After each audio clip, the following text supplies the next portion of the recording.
नमस्कार, मैं हूं हेमेंद्र शर्मा और आप देख रहे हैं एमपी राउंडअप। बढ़वा से कांग्रेस के विधायक सचिन बिरला ने खंडवा लोकसभा उपचुनावों से ठीक 6 दिन पहले विधानसभा से इस्तीफा देकर भारतीय जनता पार्टी का दामन थाम लिया है। भारतीय जनता पार्टी को ज्वाइन करते वक्त बिरला ने दलील दी कि वो कांग्रेस में रहकर अपने क्षेत्र का विकास नहीं कर पा रहे थे। दूसरी तरफ कांग्रेस ने दावा किया है कि प्रदेश में होने जा रहे 3 विधानसभा और 1 लोकसभा उपचुनावों में भारतीय जनता पार्टी की हार निश्चित है और बीजेपी कांग्रेस के विधायकों को तोड़कर सिर्फ और सिर्फ अपनी हताशा जाहिर कर रही है। अब उपचुनावों के नतीजे तो 2 नवंबर को आएंगे, लेकिन मध्य प्रदेश में 2018 में बनी कांग्रेस की सरकार भी कुछ इसी तरह से गिरी थी। उस समय जो विधायक कांग्रेस को छोड़कर भारतीय जनता पार्टी में गए थे, उन्होंने आरोप लगाया था कि तत्कालीन प्रदेश के मुख्यमंत्री कमलनाथ के पास किसी के लिए वक्त नहीं होता था। अब जो विधायक जा रहे हैं वो भी यही आरोप लगा रहे हैं। तो सवाल उठता है कि मध्य प्रदेश में अपनी सरकार गंवाने के बाद कांग्रेस पार्टी ने कोई सीख ली या नहीं। वैसे मध्य प्रदेश में कोई लीडरशिप चेंज अभी तक नहीं हुआ है और कांग्रेस पार्टी अपने विधायकों को भी इकट्ठा नहीं रख पा रही है। थोड़ी देर में हमारे साथ मौजूद होंगे मध्य प्रदेश कांग्रेस पार्टी प्रदेश अध्यक्ष कमलनाथ के मीडिया संयोजक नरेंद्र सलूजा। हम उनसे ये सवाल करेंगे, लेकिन उससे पहले एक नजर प्रदेश की बाकी अहम खबरों पर। खाद की समस्या को लेकर गुना में किसानों ने सोमवार को एक बार फिर से प्रदर्शन किया। मुख्यमंत्री शिवराज सिंह चौहान का पुतला भी जलाया गया। इससे पहले कृषि विभाग ने दावा किया था कि डीएपी खाद की कोई किल्लत नहीं है, लेकिन सोमवार को खाद ना मिलने पर किसानों का गुस्सा सड़कों पर फूट गया। हालांकि प्रशासन दावा कर रहा है कि किसानों को खाद की किल्लत नहीं होने दी जाएगी, लेकिन किसानों के बढ़ते आक्रोश को ध्यान में रखते हुए मंडी के आसपास सुरक्षा व्यवस्था बढ़ा दी गई है। अशोकनगर जिले में भी खाद की समस्या ने सोमवार को हिंसक रूप ले लिया। प्रशासन ने दावा किया था कि खाद की कोई कमी नहीं है, जिसके बाद भारी संख्या में किसान खाद लेने विपणन केंद्र पहुंच गए। खाद ना मिलने पर किसानों ने सहायक खाद अधिकारी के साथ मारपीट कर दी। मौके पर मौजूद पुलिस अधिकारियों ने खाद अधिकारी को गुस्साए किसानों से बचाया। लंबी लाइन में घंटों खड़े रहने के बाद भी खाद ना मिलने पर किसान आक्रोशित हो गए थे। डीजल की लगातार बढ़ती कीमतों की वजह से मध्य प्रदेश के कुछ इलाकों में किसानों ने वापस बैलों से खेती करना शुरू कर दिया है। ऐसी ही कुछ तस्वीरें सामने आई हैं रतलाम से।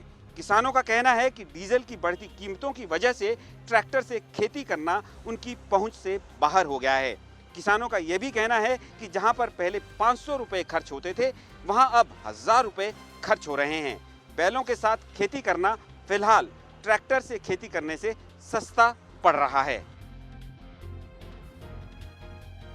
रविवार को प्रकाश झा द्वारा निर्देशित वेब सीरीज आश्रम के सेट पर शूटिंग के दौरान बजरंग दल के कार्यकर्ताओं द्वारा तोड़फोड़ और मारपीट की घटना के बाद प्रदेश के गृह मंत्री नरोत्तम मिश्रा ने कहा है कि भविष्य में मध्य प्रदेश में होने वाली शूटिंग से पहले प्रोड्यूसर्स को अपनी स्क्रिप्ट सरकार से अप्रूव करानी होगी, ताकि किसी की धार्मिक आस्थाओं को ठेस न पहुंचे।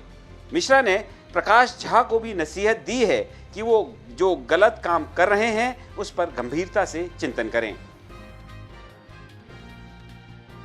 और अब बारी कांग्रेस पार्टी से लगातार जा रहे विधायकों की। हमारे साथ इस समय मौजूद हैं मध्य प्रदेश कांग्रेस पार्टी के अध्यक्ष कमलनाथ के मीडिया संयोजक मिस्टर नरेंद्र सलूजा। सर, आपका स्वागत है। सर, अभी एक और विधायक चले गए। इससे पहले भी आपकी सरकार विधायकों के जाने की वजह से ही गिरी थी। तो कांग्रेस पार्टी ने कुछ लेसन सीखे थे कि नहीं सीखे थे? हाँ, कांग्रेस पार्टी ने यह लेसन जरूर सीखा है कि किस प्रकार सत्ता का दुरुपयोग किया जाता है, किस प्रकार काले धन का उपयोग किया जाता है, किस प्रकार सत्ता की हवस को मिटाने के लिए विधायकों की खरीद फरोख्त की जाती है, किस प्रकार जब जनता आपको नकार दे, घर बैठा दे, तो वापस सत्ता में आने के लिए कैसे काम किए जाते हैं, कैसे खरीद फरोख्त कर जनादेश का अपमान किया जाता है। यह एक लेसन है हम लोगों के लिए कि जो आज तक इतिहास में नहीं हुआ। राजनीति कभी कलंकित नहीं हुई।